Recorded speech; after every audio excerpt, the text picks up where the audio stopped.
Llegamos a la tercera entrega de este ciclo de testimonios que hemos recogido en la Casa de las Américas a propósito del primer año de los sucesos del 11 y el 12 de julio de 2021. A pesar de la avalancha de vaticinios y noticias falsas y en medio de desafíos muy complejos, la revolución cubana sigue viva, vigente y atendiendo más que nunca a las necesidades de su pueblo. Junto a cubanas y cubanos de muy diversas profesiones, se ha sumado hoy a este empeño la voz de Manolo de los Santos, director ejecutivo de The People Forum y uno de los protagonistas de la Cumbre de los Pueblos de Los Ángeles.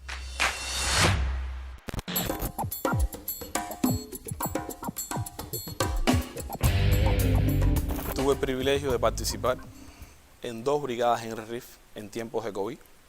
Fui el jefe de la Brigada Médica Cubana en Turín, Italia, y posteriormente fui el jefe de la Brigada Médica Cubana en México, la segunda Brigada Médica que a finales del 2020, en aquel pico pandémico que tuvo este país amigo, tuvimos que enfrentar. En Italia las vivencias son múltiples. La más significativa es haber dejado la sonrisa de los pacientes y familiares después de 100 días de trabajo y haber logrado resultados que en aquel momento se creían que no se podían alcanzar. Nuestra brigada en el hospital que trabajó tuvo una letalidad solamente de 0.6, es decir, el 0.6% de los pacientes fallecieron, cuando la letalidad en ese país europeo estaba por encima del 13%. Y es la similitud que tenemos hoy en nuestro país, cuando nuestro país, después de una ardua tarea, yo creo que integral, no solo del Ministerio de Salud, ni de los profesionales de la salud, también de la población y todo el pueblo, ostenta indicadores de lujo en el enfrentamiento a la COVID. 0.7 de la letalidad, más de 38.000 dosis aplicadas de vacunas cubanas, vacunas pensadas, hechas por científicos cubanos, porque sabíamos en el momento de iniciar el enfrentamiento a la pandemia que nadie nos iba a regalar las vacunas, que solamente el esfuerzo, conciencia, con innovación, iba a ser posible que nosotros pudiéramos alcanzar este momento. Un momento yo creo que especial para nuestro pueblo, un regalo para nuestro pueblo, que es que el 90% de nuestra población tenga hoy esquema completo, que es que el 99.2% de los pacientes que enfermaron de COVID en Cuba se recuperaron. El bloqueo nos afectó desde el propio inicio de la pandemia. En primer lugar, cuando no pudimos adquirir las vacunas que otros países tuvieron acceso de manera inmediata. En segundo lugar, cuando no pudimos adquirir los medicamentos para el tratamiento de los pacientes graves. Nos afectó y en un primer momento tuvimos una letalidad alta. En primer lugar, porque no se conocía mucho de la enfermedad. Y en segundo lugar, porque nos cuesta mucho trabajo poder adquirir medicamentos en el mercado internacional por el bloqueo, porque las industrias, las farmacéuticas que producen estos medicamentos no le venden los medicamentos a Cuba. Tuvimos una situación muy compleja que todo nuestro país vivió con el oxígeno. Nosotros no fuimos beneficiados como son beneficiados otros países en la región, y cuando tuvimos la rotura en nuestra planta de oxígeno, con un déficit de oxígeno que afectó a todas nuestras instituciones de salud, no tuvimos el acceso por el bloqueo para adquirir este recurso para nuestros pacientes. Y hubo que hacer reajustes, hubo que pensar, hubo que hacer ciencia, hubo que hacer innovación, pero yo creo que lo logramos. Lo logró nuestro pueblo, lo logró nuestro sistema de salud.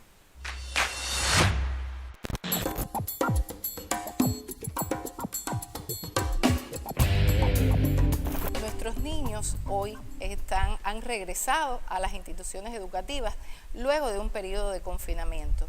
Pero este periodo de confinamiento para nada los alejó de la realidad educativa.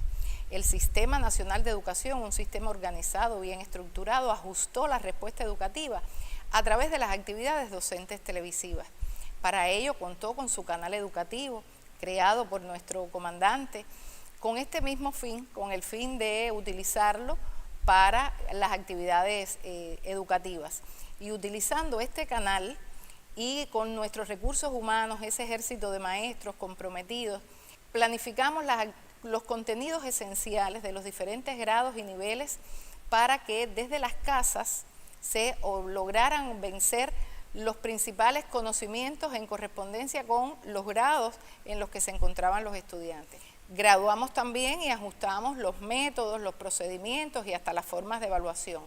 De modo que no fue suficiente contar con las actividades televisivas, también y en paralelo realizamos un grupo de recursos, utilizamos un grupo de recursos que ya contábamos y otros que construimos en el marco de la pandemia.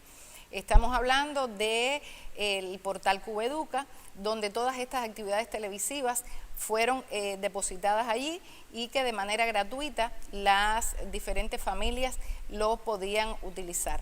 Pero además, otras actividades complementarias como por ejemplo el repasador en línea, maestros que estaban en servicio a las 24 horas y que a través del servicio telefónico las familias y los alumnos podían interactuar para esclarecer dudas, hacer sugerencias. La manera en que nuestra sociedad está organizada contribuyó al trabajo colectivo, de conjunto con el Centro de Neurociencias, con la Universidad de La Habana, con la Universidad de Ciencias Pedagógicas y el Ministerio de Salud Pública. Hemos establecido no solo estrategias de trabajo, sino líneas de investigación que hoy incluso mantenemos para evaluar el impacto de este periodo de confinamiento, pero además cómo compensar las posibles carencias que en el plano académico y emocional debemos seguir trabajando en este entorno. Estos ejemplos de actividades que nosotros desarrollamos las pudimos hacer además de la voluntad política de nuestro país, de la organización estructural de nuestra sociedad, por el acompañamiento de la familia, porque la familia comprendió la necesidad de compartir nuestros principales tesoros, para nosotros los alumnos y para ellos sus hijos. Y creo que el apoyo de la familia fue fundamental. ¿Cuál es la situación del magisterio cubano y el mayor reto?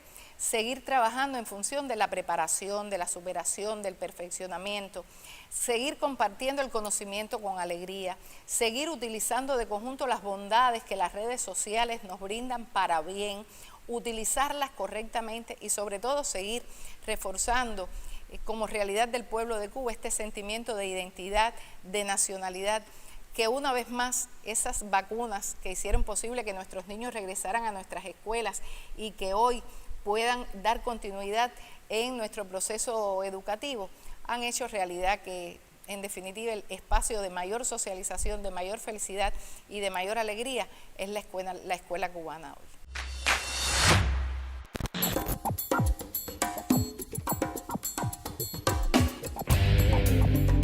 Hemos acompañado en este 2021 a la comunidad científica a transformar el sistema de ciencia, tecnología e innovación. Es importante la ciencia, pero es tal vez mucho más importante la innovación, porque vemos que la innovación no depende únicamente de la producción de conocimiento. La innovación necesita que ese conocimiento se convierta entonces en nuevos productos, en nuevos servicios, en nuevas capacidades y nuevo bienestar para el desarrollo del país y para el desarrollo de Cuba.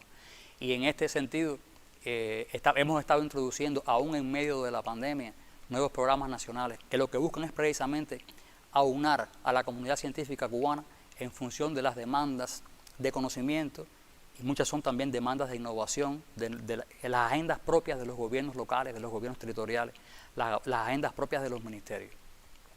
Ese tránsito de un sistema de ciencia a un sistema de innovación abarca a todos los actores económicos. Por tanto, para nosotros es tan importante una buena universidad, un buen centro de investigación, como una buena empresa estatal socialista, como un buen trabajador por cuenta propia, como un buen campesino, como una buena MIPYME, sea privada o estatal.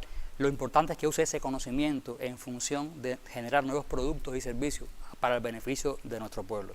Y aquí también es muy importante el hecho de que se ha identificado que sí es importante la producción de conocimiento, como su uso, es también muy importante esa interacción, esa integración, esa conexión que nuestro presidente ha visualizado como una debilidad de nuestro sistema, y es precisamente por eso que estamos impulsando, entre otras cosas, nuevas figuras económicas, como los parques científicos tecnológicos, que ya tenemos hoy uno en La Habana y otro en Matanza, las empresas de interfase en las universidades, hoy tenemos en la CUJAE, hoy tenemos en la Universidad Central de Las Villas, las fundaciones, cuyo experimento inicial lo tenemos en la Universidad de La Habana, como figuras que conectan cada vez más el conocimiento de los productores de conocimiento a ese tejido empresarial, a ese tejido productivo que es tan importante para el desarrollo económico del país. Y yo creo que el colofón de este momento en el ámbito de la innovación, de la ciencia en Cuba, ha sido el impulso por parte del propio presidente del sistema de gestión de gobierno basado en ciencia e innovación, que no es nada más que buscar que cada cosa que hagamos, que cada nuevo impulso que demos a una tarea importante del país, lo hagamos basado en la ciencia y lo hagamos basado en la innovación. Y es también un modelo nuevo de gobernanza, un modelo de participación.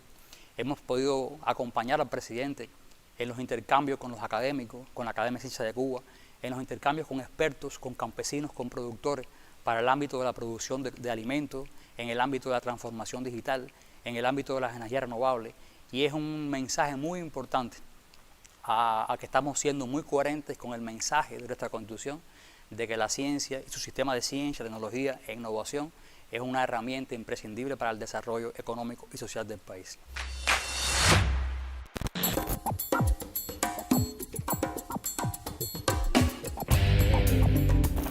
Yo creo que la principal muestra de la libertad de creación artística en Cuba, cómo se expresa, es la diversidad y la fortaleza que tiene nuestro arte en todas las manifestaciones artísticas. Hay que recorrer Cuba, ver nuestros escenarios, visitar nuestras galerías, nuestros teatros, nuestros espacios, para darse cuenta realmente de cómo se ha ido desarrollando la obra artística en nuestro país. Al mismo tiempo, yo creo que pudiéramos hablar de cómo la política cultural de la Revolución Cubana trabaja en función de la formación de público, que también se convierte en una garantía para esa creación artística, porque ¿de qué valdría una libertad de creación sin un público que recepcione precisamente todas esas muestras? Y hay un detalle muy importante, y es cómo Fidel crea, incluso antes de Palabra a los Intelectuales, las escuelas de instructores de arte, porque esa vocación de que el arte se desarrollara en cualquier espacio de nuestro país siempre estuvo como parte de la política cultural de la Revolución Cubana. En Cuba, por ejemplo, las principales decisiones que se toman en las instituciones culturales, digamos, los premios nacionales, ¿cómo se deciden? Lo deciden un grupo de funcionarios en una oficina que no están en relación directa con los artistas. No es el caso. En Cuba, los principales premios se deciden de conjunto con los artistas, con premios nacionales, con importantes figuras de cada una de las manifestaciones. Los eventos artísticos que se realizan en nuestro país, la mayoría de ellos lo coordinan precisamente artistas. Es trabajo de conjunto que se realiza con las instituciones. Podemos poner el ejemplo del libro. ¿Quién decide los planes editoriales? Precisamente comisiones de escritores, de artistas que de conjunto con las instituciones deciden, y se trabaja en función de esa diversidad literaria que existe en nuestro país. Entonces, yo creo que este tema de cómo se trabajan los públicos, cómo se ofrecen garantías reales para esa creación artística es uno de los elementos más relevantes.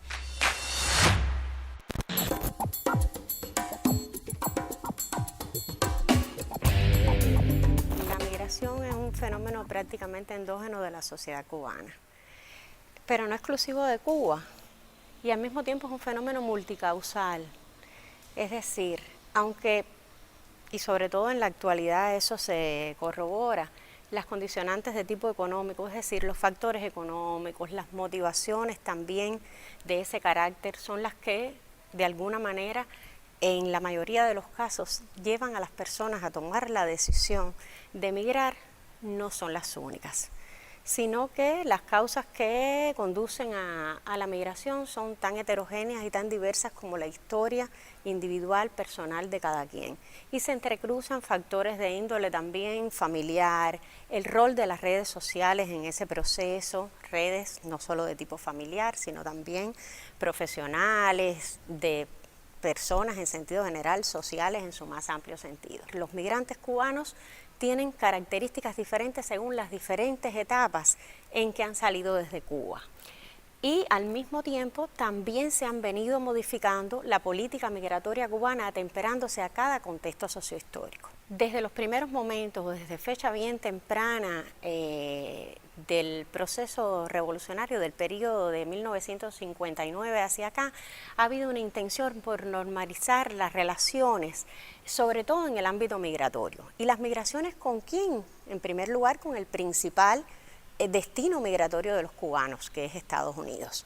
No el único. La migración cubana no se dirige únicamente hacia los Estados Unidos, sino que hay toda una diversidad de países en las diferentes regiones del planeta donde se asientan los cubanos, pero como sabemos históricamente y también se ratifica en la actualidad, el principal destino migratorio ha sido los Estados Unidos. Entonces, tomando en cuenta las características y los diferentes momentos en que se ha producido esa migración, vemos que hay una modificación con el paso del tiempo hasta llegar a nuestros días.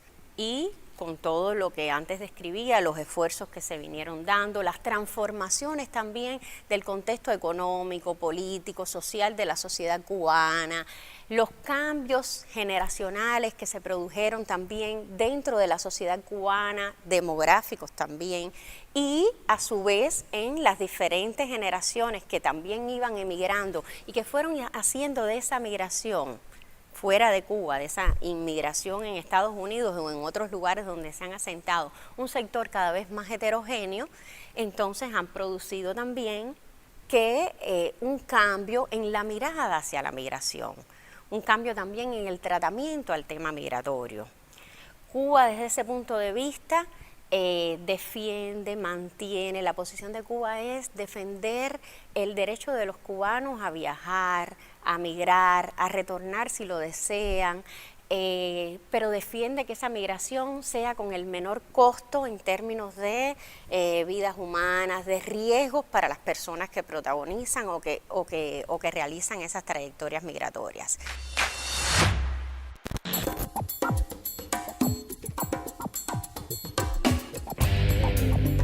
¿Por qué decimos que ha habido una política hostil de Estados Unidos hacia Cuba y que dentro de esa política hostil el área migratoria ha sido fundamental? Bueno, porque desde enero de 1959 los Estados Unidos han manipulado la migración desde Cuba con el objetivo de satisfacer sus necesidades de derrocar a la revolución cubana. Para ello generaron una política migratoria de admisión de los cubanos flexible que ha permitido que los cubanos lleguen a ese país y tengan privilegios que no tiene ningún otro migrante en el mundo, o privilegios que son muy particulares para los cubanos. Eso, de un lado, ha provocado que en el cubano exista la percepción de que por haber nacido en este país tiene el derecho de emigrar a los Estados Unidos, de ser admitido en los Estados Unidos, y también el convencimiento muy singular de que sin importar los medios y las vías que se utilicen para migrar hacia los Estados Unidos, ese migrante podrá cumplir con su objetivo o con su aspiración de convertirse en un residente legal de los Estados Unidos. Esos son elementos fundamentales en la política de Estados Unidos hacia Cuba, de la política migratoria de Estados Unidos hacia Cuba, que lamentablemente han generado un montón de pérdidas y afectaciones a la familia cubana, han generado afectaciones en vidas, cubanos que han fallecido en el Estrecho de Florida, cubanos que han enfrentado situaciones de vida muy difíciles en cruzando Centroamérica hacia los Estados Unidos y que vemos todavía en estos días se ven también esas condiciones. También ha provocado un estímulo y favorece hechos delictivos vinculados al acto migratorio, como son la trata de personas, como son el fraude migratorio y como son el tráfico de personas. Y otro elemento significativo es que ha generado inestabilidad en la región latinoamericana. Esos son elementos que no deben dejar de tenerse en cuenta. También hay que decir que esta estimulación ha estado acompañada de la dificultad que impone el bloqueo a la vida de los cubanos. No hay que explicar mucho más a qué nos vemos sometidos los cubanos cada día en ese enfrentamiento al bloqueo, en esas dificultades que nos impone el bloqueo económico, financiero y comercial. Y otro importante elemento es que desde septiembre del año 2017, Estados Unidos, sin justificación, cerró su consulado en La Habana, dejó de ofrecer servicios migratorios y consulares a los cubanos en La Habana y decidió que estos cubanos debían ir a un tercer país a realizar sus trámites migratorios, lo que ha provocado incremento de los costos, incremento de la peligrosidad de esos trámites y ha generado que Estados Unidos no cumpla por 4 años consecutivos, 2018, 2019, 2020, 2021, y va en camino de incumplirlo también en el año 2022, ha incumplido con su compromiso de otorgar un mínimo de 20.000 visas anuales a inmigrantes cubanos hacia ese país. Lo que han logrado hacer ha sido un promedio de alrededor de 4.000 visas cada año. El propio Departamento de Estado reconocía en un informe del Centro Nacional de Visas de esa entidad en noviembre del año pasado que habían alrededor de 90.000 cubanos con procesos de visado pendientes de llegar a los Estados Unidos, de culminar su proceso migratorio. Eso te da una idea de la magnitud del impacto que ha tenido el cierre de los servicios consulares en La Habana sobre Cuba. Lamentablemente, hasta este momento, el gobierno de Estados Unidos solo ha iniciado algunos trámites limitados en su consulado en La Habana, trámites que han estado directamente restringidos solo a padres de familiares estadounidenses y recientemente, es decir, hace unas semanas, lo ampliaron a hijos y esposos de ciudadanos estadounidenses. Y en el área de las medidas económicas lo que han tomado han sido medidas de carácter limitado, que no retrotraen o no levantan todas las medidas tomadas, no solo del bloqueo, sino tomadas y fortalecidas por el presidente Trump anteriormente.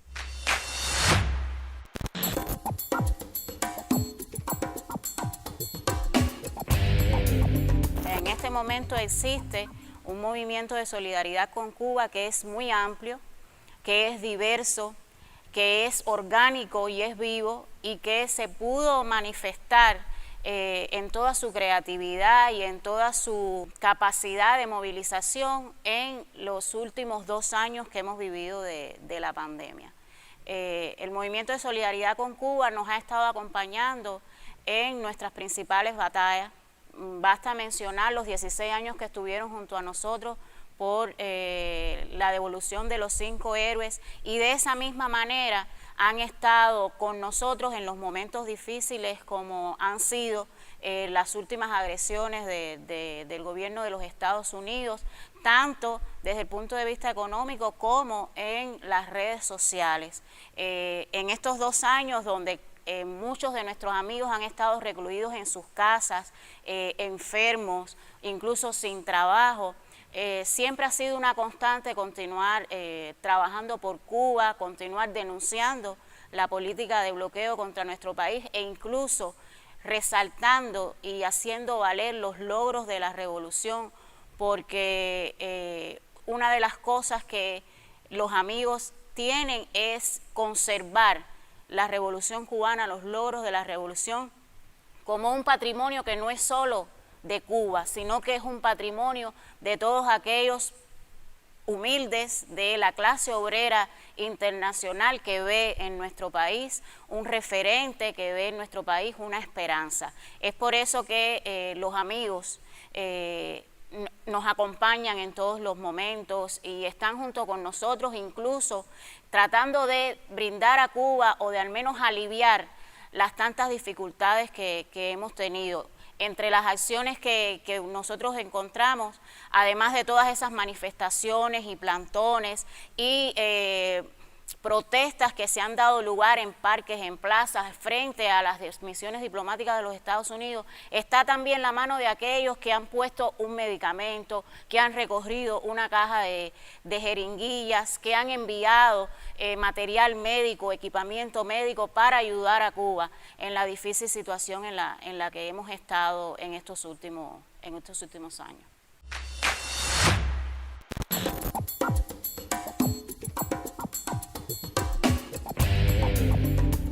Cuba ha desarrollado una cooperación solidaria internacional en disímiles sectores, en la educación, en la salud, en la ciencia, en la tecnología. Cuba ha ayudado a emanciparse a varios países, ejemplo de ellos África. Nuestros hermanos africanos, cada vez que hablamos con ellos, sienten una gran admiración y gratitud hacia Cuba por lo que hemos ayudado a ese continente. Ellos siempre nos recuerdan lo que le decía Mandela, que Cuba ha sido el único país que fue a ayudarlos a lograr su libertad y no fue a llevarse nada de ese continente. Otro ejemplo de cooperación y solidaridad en nuestra isla es la Escuela Latinoamericana de Medicina, donde se han formado disímiles profesionales que han llegado a sus países a implementar los conocimientos adquiridos en Cuba. Un ejemplo reciente que tenemos es de la COVID-19. Cuba venció a la pandemia, pero también ayudó a muchos países a vencer ayudó a muchos países a salir de situaciones críticas. Siendo un país que pasa por una gran crisis económica, que tenemos problemas a lo interno, no nos hemos cerrado a resolver nuestros problemas en la isla, sino también que nos hemos ocupado de ayudar a otras naciones a salir de las situaciones en las que están, todo como una gran patria internacional. En nuestro país, este año, por ejemplo, en el evento de solidaridad con Cuba, en inicios de mayo, conocimos a muchos amigos que vinieron a visitar a nuestro país, a ver con sus ojos la realidad cubana, que no es siempre la que ven en las redes sociales, las que les muestran las fake news. Y quedaron maravillados con nuestros procesos, con la forma de participación de la población en el proceso de consulta del Código de la Familia, que no tienen referentes similares en sus países. Pero también quedaron impresionados con la comunicación directa que tiene la población con nuestros dirigentes y sobre todo con el presidente Díaz-Canel, que les es ajeno en sus países con sus propios presidentes. Conocimos también de esos amigos de muchísimas historias de vida. Un muchacho me contaba cómo había perdido amigos en tiroteos, otro me comentó que había tenido que emigrar a otro país por motivos de discriminación, y una muchacha estadounidense que conocí en el evento de solidaridad, mientras conversaba con ella en una visita a un barrio en transformación, me comentaba que perdió a su mamá en diciembre en un hospital de Estados Unidos porque no tenían los recursos económicos para salvar su vida a tiempo. Y son amigos que basados en problemas que han tenido, otros que los ha ayudado la solidaridad de Cuba a vencer problemas de salud y que ven a Cuba como un referente de que es posible tener un mejor modelo en sus países, lograr mejores condiciones para la población de igualdad, de inclusión social. Están dispuestos a apoyarnos, a ser solidarios con Cuba. En las redes sociales están dispuestos a ayudar a Cuba contra la campaña de desestabilización, la campaña mediática que se lleva contra nuestro país, y a seguir ampliando la campaña de solidaridad que se lleva a favor de nuestra isla.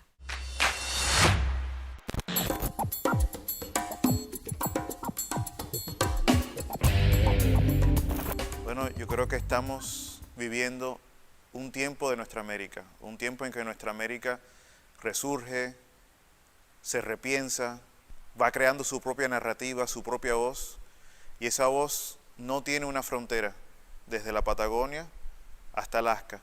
Somos los negros, los indígenas, los pueblos originarios de este continente, el pueblo que se ha ido enriqueciendo con tantas culturas que se han unido a ella, que decimos que hablar de nuestro continente hoy en día tiene que incluir a Cuba. E incluimos a Cuba no por un sentido de solidaridad, yo diría nostálgica o simple o emotiva solamente, sino porque hablar de Cuba es hablar de nosotros mismos.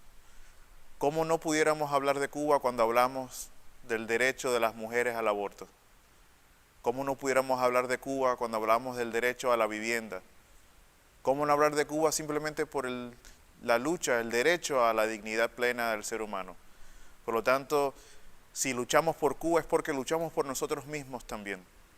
Y eso fue lo que se hizo retumbar en las calles de Los Ángeles, en una cumbre que intentó no solamente dar voz a los excluidos gobiernos, sino a los pueblos excluidos de nuestro continente.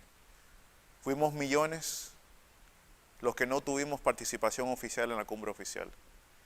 Y nos dimos cuenta que no nos hacen falta esos espacios institucionales que reprimen nuestras voces, que reprimen nuestras luchas, que reprimen nuestras existencias.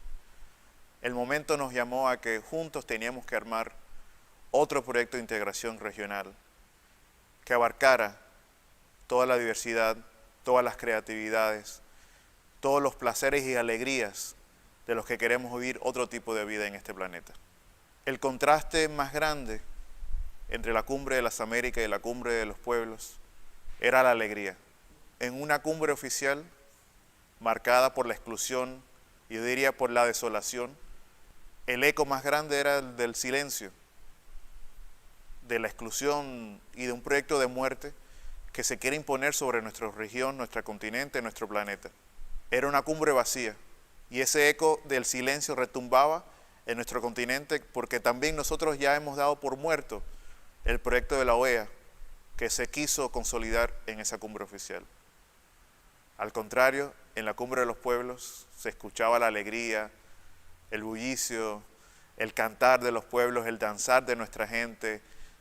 Y por qué también no decirlo, el grito, un grito de los excluidos, un grito de las excluidas que decían, ya basta, no queremos seguir viviendo bajo estas normas de la destrucción que quiere imponernos el imperio norteamericano. Yo considero que soy amigo de Cuba, que acompaño a Cuba, porque yo me siento acompañado por Cuba. Somos camaradas en un mismo camino. Si no fuera así, no estaríamos luchando por lo necesario de este planeta. No estaríamos en la batalla por la soberanía, por la dignidad humana. No estaríamos luchando por la inclusión en un proyecto socialista que abarca más allá de las fronteras de Cuba. Con eso yo me hago solidario. Yo soy parte de una lucha donde también participan millones de cubanos y cubanas. Con eso yo me quiero hacer solidario.